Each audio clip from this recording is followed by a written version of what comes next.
지금은 우리가 신약 시대를 살고 있습니다. 신약 시대는 성령의 시대입니다. 성령이 충만하게 부어주시는 시대입니다. 이 충만하게 부어주시는 이 시대에 우리가 성령을 받고 살아야 합니다. 오늘 본 말씀 읽겠습니다. 스가랴 4장 6절 말씀입니다. 그가 내게 대답하여 이르되 여호와께서 스룹바벨에게 하신 말씀이 이러하니라. 만군의 여호와께서 말씀하시되 이는 힘으로 되지 아니하며 능력으로 되지 아니하고 오직 나의 영으로 되느니라. 아멘. 여기 스룹바벨이라는 사람이 나옵니다. 스룹바벨은 누구일까요? 유대 나라가 바빌론에 의해서 망했습니다. 그리고 70년 있다가 하나님의 은혜로 다시 돌아오게 됩니다. 그때의 이 정치 지도자가 스룹바벨입니다. 스룹바벨 중심에서 폐허가 된 유대와 예루살렘을 회복시킵니다. 예루살렘 도시를 회복시키는데 그 도시 회복시키는 게 가장 중요한 것이 무너진 성전을 다시 세우는 것이었습니다. 그래서 유대인들이 다시 돌아와서 가장 먼저 성전을 만드는 일을 시작했습니다. 그런데 다 하지를 못했어요. 하다가 중단했습니다. 왜 중단했느냐? 그들이 삶이 어렵기도 했지만 믿음의 사람들은 삶이 어렵다고 해서 그것을 돌파해 나가지 못하는 사람들은 아닙니다. 그런데 짓다가 중단한 이유는 그들 밖에 외부에 있었던 사람들의 압력이 너무 심해서 너무 힘들게 해서 중단을 하게 되었다는 겁니다. 70년 동안 주인 없는 땅이 되어 있었지 않습니까? 그때에 다른 사람들이 그 땅을 장악하고 차지하고 있다가 주인이라고 하는 사람들이 다시 돌아와서 땅을 차지하고 성전을 지으려고 하니까 그들이 방해를 하는데 성전이 있는 것을 방해를 해요.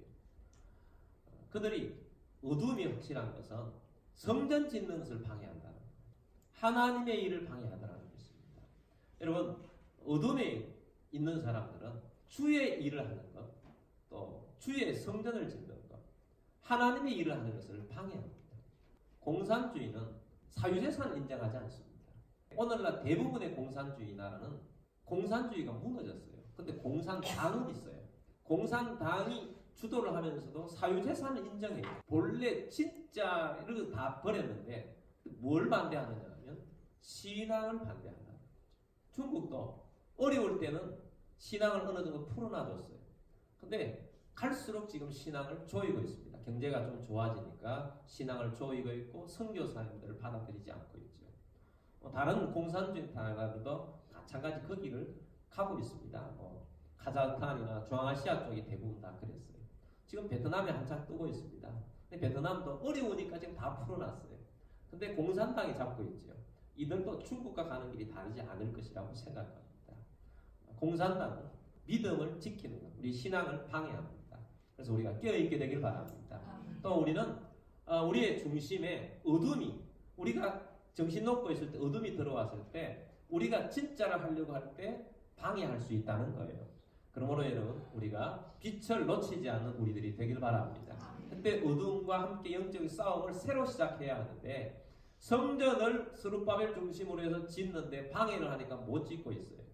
그러니까 성전을 못 지으니까 그들은 자기 집들을 짓기 시작해서 집에서 살고 있었습니다. 근데 하나님께서 학개 선지자를 통해서 말씀하시죠. 너희는 집은 지어서 편안하게 살고 있으면서 하나님의 집인 성전을 짓지 않고 있는 것이 웬일이냐, 이렇게 해서 되겠느냐 라고 그들에게 책망을 합니다. 그리고 스룹바벨, 정치지도자인 스룹바벨, 종교지도자인 여호수아에게 말했습니다. 성전을 짓는데 내가 도와줄 것이다 라고 말하면서 주신 말씀 중에 하나가 오늘 본문의 말씀이에요. 어떤 말씀이냐? 만군의 여호와께서 말씀하시되 이는 뭐로 되지 아니하며 힘으로 되지 아니하며 또 뭐로 되지 아니하며 능력으로 되지 아니하고 오직 무엇으로 되어 나의 영으로 되느니라. 하나님의 영, 성령으로 된다는 것입니다. 여러분, 이것은 우리 모든 그리스도인의 삶을 살아가는 사람들에게 다, 모든 삶에 다 적용될 수 있습니다. 힘으로 안 되고 능력으로 안 되고 주의 성령으로 되어진다는 사실입니다. 우리가 삶을 살아가는데 삶이 넉넉하지 않습니다. 삶에 좀 빡셉니다. 힘들어요. 왜 이렇게 세상 살이가 힘드냐? 힘든 이유는 아담이 타락했기 때문입니다. 아담이 타락했을 때 하나님이 주신 말씀이 있습니다. 너는 땀을 흘려야 먹고 살 수 있는데 그것도 힘들다.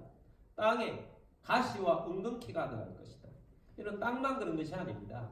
오늘날 우리가 살아가는 삶 속에서 가시와 은근키 같은 것들이 우리의 삶을 방해해요. 그래서 우리는 또 살아가면 잘 될 것 같은데 이 세상에 죄 많은 이 세상에 살아가면서 하나님의 능력이 아니면 제대로 된 삶을 살아갈 수가 없습니다. 사람들은 하나님의 형상으로 지원받았기 때문에 어느 정도의 힘이 있어요. 그래서 힘껏 살아가려고 합니다. 수고하고 애쓰면 힘을 다하여 살면 될 것 같은 착각에 빠집니다. 힘을 다하여 온 힘을 다하여서 노력하고 살아가는데 잘 안 되더라는 거예요. 힘으로도 안 되고 또 뭐로도 안 됩니까? 능력으로. 사람들은 어느 정도의 능력이 있습니다.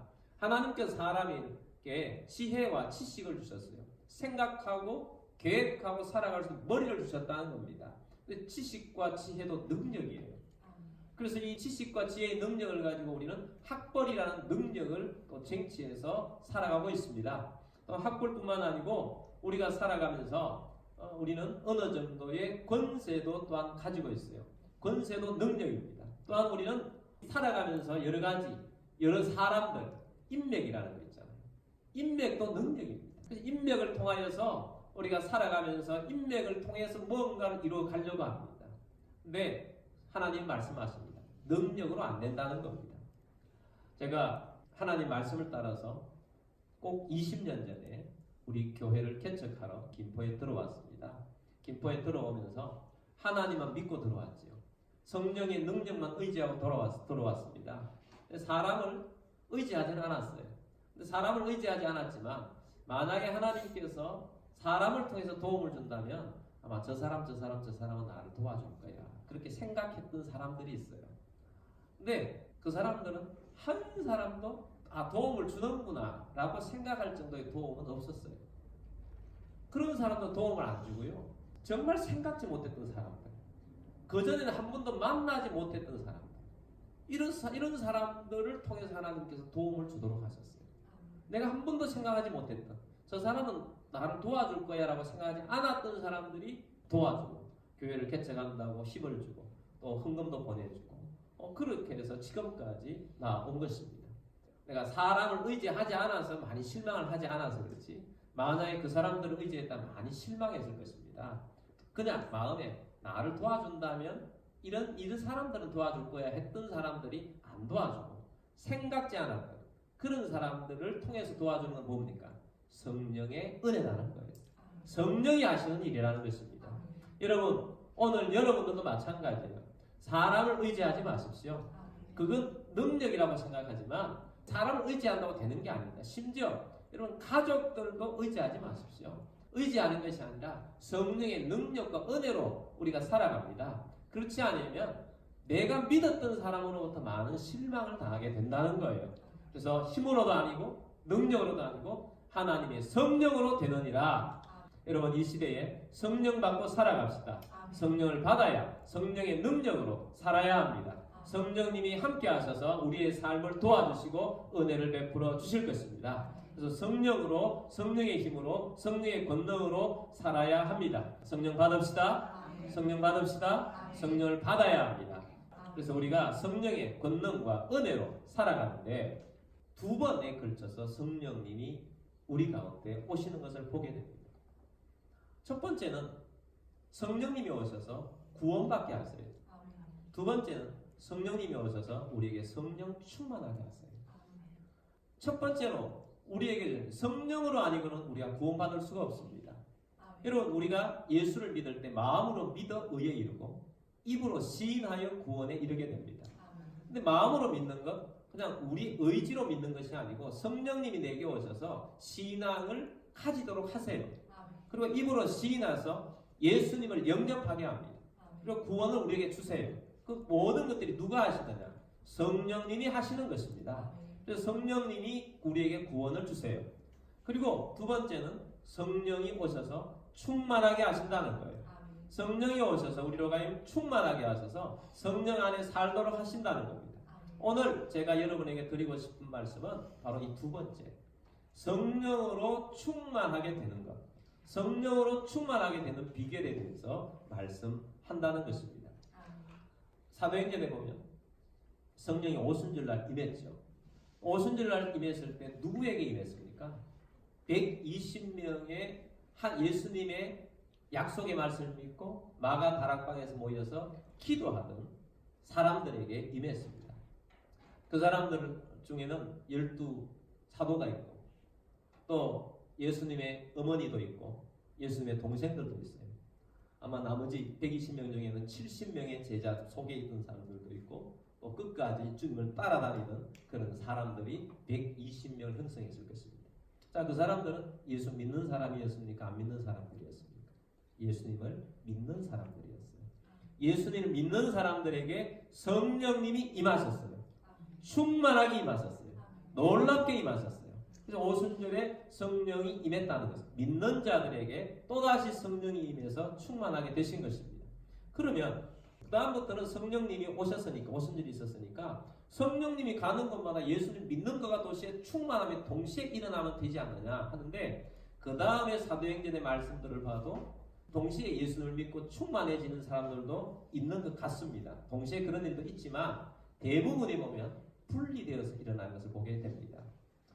사도행전 8장에 보면 빌립 집사라는 분이 있어요. 이 빌립 집사가 성령에 충만했습니다. 그리고 사마리아 땅으로 갑니다. 사마리아 땅은 이방인과 같은 사람들이고 또 유대에 있는 사람들은 사마리아에 있는 사람들을 손가락질하는 죄인이었던 사람들이죠. 근데 이 빌립 집사가 사마리아에 가서 사람들에게 예수님을 전합니다. 복음을 전합니다.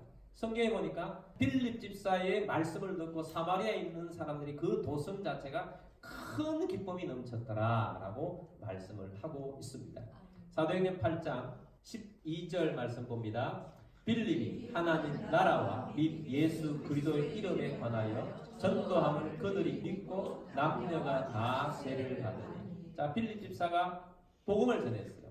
들었던 사람들이 복음을 받아서 예수님을 믿고 세례를 받게 됩니다. 14절 말씀 보겠습니다. 예루살렘에 있는 사도들이 사마리아도 하나님의 말씀을 받았다 함을 듣고 베드로와 요한을 보내매. 사마리아 땅에 예수 믿는 사람들이 많이 생겼다, 빌립을 많이 들었다 하는 것을 듣고 누구를 보내요? 베드로와 요한을 사마리아에 보내요. 왜 보내는가? 15절 말씀에서 나옵니다. 그들이 내려가서 그들을 위하여 성령 받기를 기도하니. 왜 보냅니까? 그들에게 뭘 받게 하기 위해서? 성령 받게 하기 위해서 보냈다는. 예수를 분명히 믿었는데 베드로와 요한이 가서 또 성령 받게 하기 위해서 베드로와 요한이 특별히 내려갔다는 거예요. 16절에 더 분명하게 나타납니다.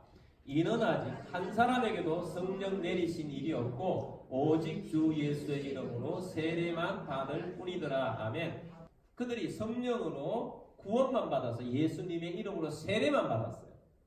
그래서 특별히 베드로와 요한을 통해서 내려간 것은 성령 받게 하기 위함이었다는 거예요. 17절 말씀 봅니다. 이에 두 사도가 그들에게 안수하며 성령을 받는지라. 그래서 이 두 사도 베드로와 요한이 그들에게 안수했더니 성령을 받게 되었다라는 말씀을 주고 있습니다. 자, 이것을 보았을 때 오순절이 성령이 임했는데 이 임하신 성령이 그냥 동시에 예수도 믿게 하고 성령도 충만하게 한 것이 아니라 여전히 예수를 말씀을 통해서 믿고 또 여전히 성령을 또 충만하게 받는 과정이 있다는 것을 우리에게 보여주고 있습니다. 여러분들도 예수 믿는 사람, 예수 안 믿는 사람도 있습니까? 안 믿는 사람은 성령으로 오늘 예수님을 영접하고 예수를 믿게 되길 바랍니다. 근데 예수를 믿고 예배드리는 대부분의 사람들은 예수를 믿습니다. 예수를 믿지만 성령을 아직 받지 못한, 성령을 충만하게 되지 못한, 성령으로 세례를 받지 못한 사람들이 오늘 우리 가운데도 있을 수 있다는 것입니다. 오늘날 이 신약시대는 무슨 시대라고요? 성령시대입니다. 성령시대라는 성령을 충만하게 받을 수 있는 시대입니다.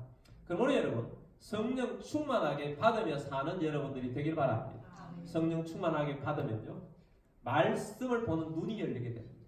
말씀을 듣는 귀가 열리게 되어서 말씀이 지겹지가 않고 말씀이 아멘으로 삼아지고 말씀이 너무너무 재미있게 됩니다. 성령을 받는 사람들은 기도하는 자세가 달라지고 기도의 능력이 달라지고 기도다 눈 감았다가 금방 조는 게 아니고 기도도 성령 받은 사람들은 오랫동안 성령을 기도하며 성령으로 기도하며 하나님의 능력과 은혜 속에 가게 됩니다. 성령 받은 사람들이 전도하면 전도의 열매가 달라지게 되고요. 성령으로 충만해진 사람들이 살아가는 삶은 성품이 성령으로 인해서 자기의 성품이 죽어져요. 자기의 성품이 빨리 죽어져요. 자기 성품이 자꾸 나오는 사람들은 아직 성령에 충만하지 못해서 그런 것입니다. 성령으로 충만하게 되면 다른 삶을 살게 된다는 겁니다. 성령 충만을 받기로 원합니다. 태국 선교사 중에 김미숙 선교사라는 사람이 있어요. 청년 때 제 제자입니다. 근데 이 김미숙 선교사는 외형적인 갖춘 거 있잖아요. 외형적인 갖춘 거는 평균에서 좀 떨어진다 그런 생각이 드는 자매였어요. 근데 김미숙 선교사는 그때 김미숙 자매죠. 청년은 다른 사람과 다른 이게 있는데 성령에 충만했어요. 열정적으로 기도하고 밤새도록 기도하고 그 열정이 얼마나 뜨거웠는지 모릅니다. 말씀을 사모하는 열정이 굉장히 뜨거웠어요. 그러다가 선교사로 나갔어요. 처음에 태국 선교사로 나가서 선교지에 갔더니 다른 선교사님들 있잖아요. 학벌이 좋고 뛰어난 그런 선교사들도 있고 또 뭐 직분이 좀 괜찮은 친구 있는데 이 김미숙 선교사는 갈 때 그냥 청년이 홀홀 단신으로 여자 혼자 나간 거 아니에요. 그래 나가서 김미숙 선교사는 성령에 너무 충만해서 열정이 충만해서 막 하나님의 이름으로 막 하니까 관계에 조금 서툴렀던 것 같아요. 그래서 우리가 그때 갔을 때 관계면에서 좀 힘들어서 그 위에서 이제 선교사를 전부 총괄하는 선교사님이 김정배 선교사님, 우리 교회도 가끔 오시죠. 김정배 선교사님이 김미숙 선교사가 너무 힘들다 지금 그런 이야기를 하셨어요. 그때 내가 해준 말이 있어요. 김정배 선교사한테 김미숙 선교사는 괜찮을 거다. 김미숙 선교사 성령 충만하고 기도하는 사람이기 때문에 앞으로 진짜 괜찮은 선교사가 될 거다. 그렇게 이야기를 해줬어요. 한 10년쯤 있다가 김정배 선교사를 만났는데 김정배 선교사님이 그때 굉장히 어려웠었나 봐요. 근데 어려웠는데 김미숙 선교사님이 뭐라고 나한테 이야기하냐면 김미숙 선교사가 정말 내가 믿을 수 있는 사람이다. 그렇게 이야기하는 걸 들었어요. 얼마 전에 제가 이제 허리가 다쳐가지고 이제 한국에 잠시 나왔다가 일본에 저를 찾아왔었어요. 그래서 찾아와가지고 하는 말이 김미숙 선교사 선교 진짜 잘한다. 정말 알짜다. 그런 이야기를 하는 거예요. 이 김미숙 선교사가 가진 것, 힘이나 능력은 부족하지만 성령에 충만하니까 하나님의 열매와 하나님의 일들이 그를 통해서 일어나는 것을 보게 됩니다. 여러분 성령 충만해야 합니다. 여러분 우리 삶 가운데 선교 사역뿐만 아니라 모든 일에서 힘으로도 안 되고 능력으로도 안 되는데 하나님의 영으로 됩니다. 그러면 여러분 하나님의 영으로 되는 이 일에 하나님의 이름으로 나아가서 하나님 성령을 받기를 주의 이름으로 축복합니다. 근데 성령을 받는 것은 굉장히 중요한 그런 포인트가 있어요. 오늘 이 메시지를 잘 받기를 바랍니다. 성령을 어떻게 해서 받느냐 이거예요. 사도행전 8장 15절 말씀을 다시 봅니다.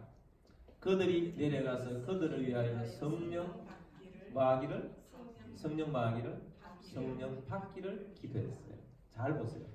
성령을 주시기를 위해서 기도한 게 아니고 성령 받기를 위해서 기도했다는 데 포인트가 있어요. 성령 받기를 주시기를 위해서 기도한 게 아니에요. 17절 말씀 봅니다. 이에 두 사도가 그들에게 안수하며 성령을 어떻게 했어요? 받았어요. 성령 받기를 위해서 기도했더니 성령을 받게 되었다는 것입니다. 이 말씀은 이런 겁니다. 우리는 성령을 주시기를 기대하면서 기다리고 있어요. 근데 그런 게 아니라는 거예요. 성령님을 하나 주께서 안 주셔서 우리가 못 받는 게 아니고 성령님은 이미 주셨어요. 언제 이 땅 가운데 오셨느냐? 오순절날 이미 오셨어요.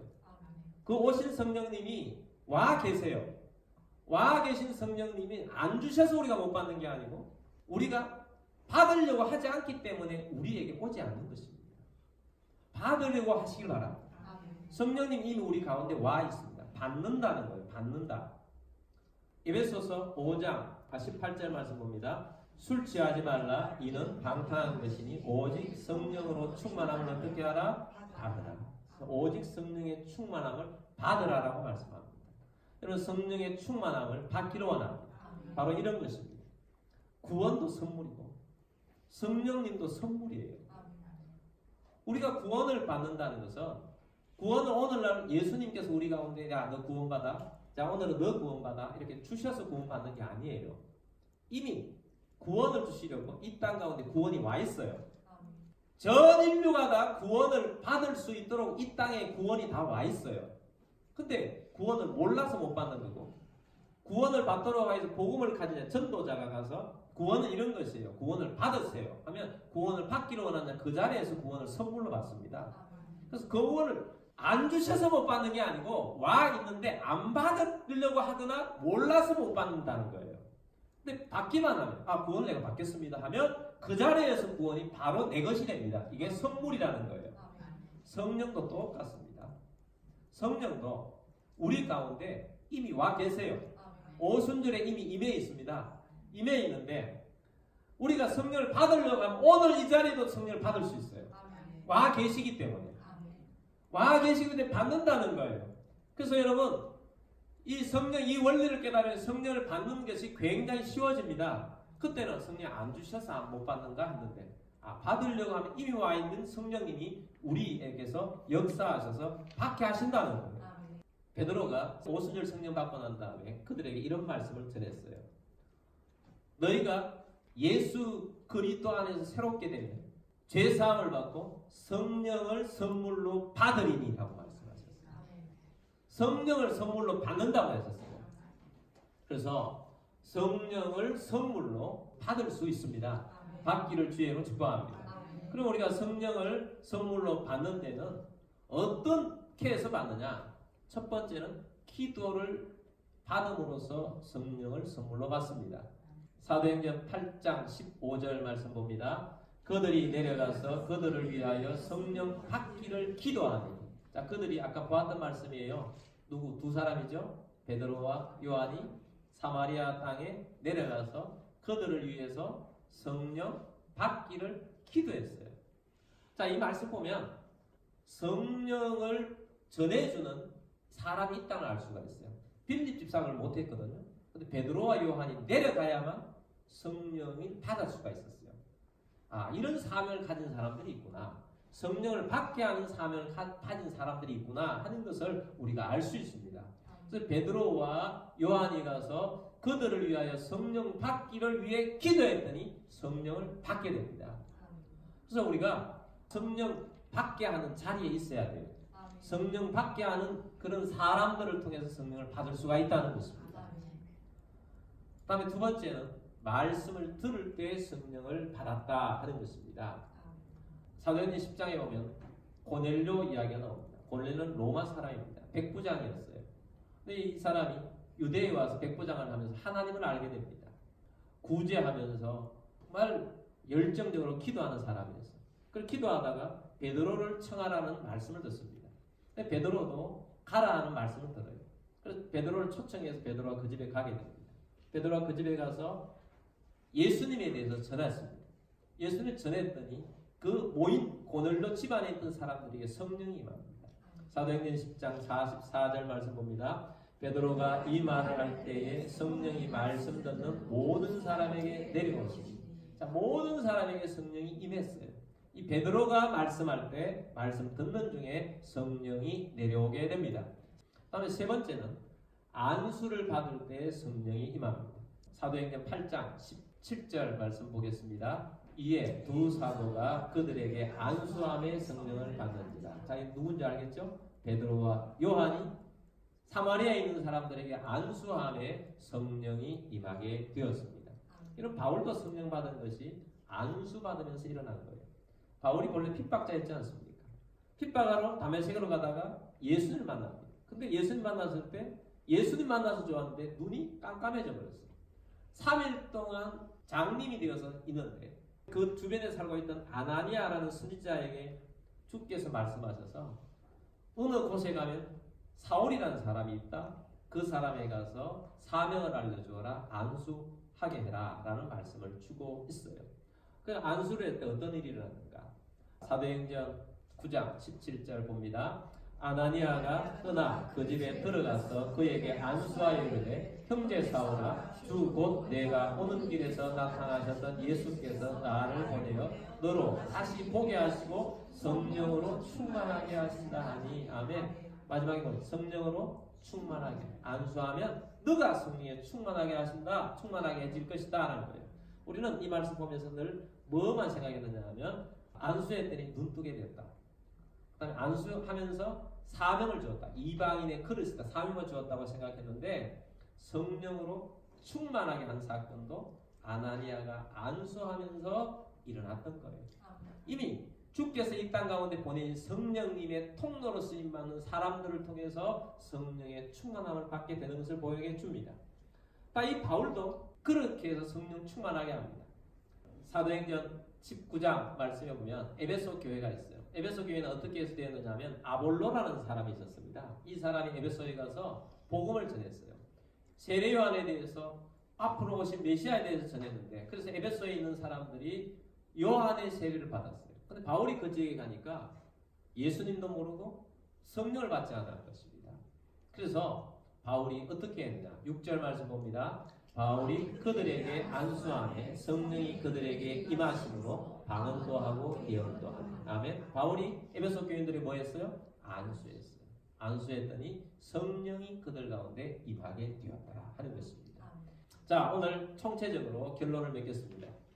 성령은 아직까지 안 주셔서 못 받는 게 아니고 내가 받는 자리에 가지 않거나 내가 받으려고 하지 않거나 내가 받는 액션을 취하지 않아서 못 받고 있구나 하는 것을 오늘 말씀을 통해서 듣습니다. 여러분 오늘도 성령을 받기를 주의 이름으로 축복합니다. 그리고 이번에 또 우리 비전 수양회 때 성령을 받는 자리가 될 것입니다. 성령을 받게 될 것이고 성령으로 살게 될 것입니다. 그리고 사모하는 마음으로 준비하셨다가 성령 받는 자리에서 하나님의 성령을 주시는 것을 경험하는 여러분들이 되기를 주의 이름으로 축복합니다.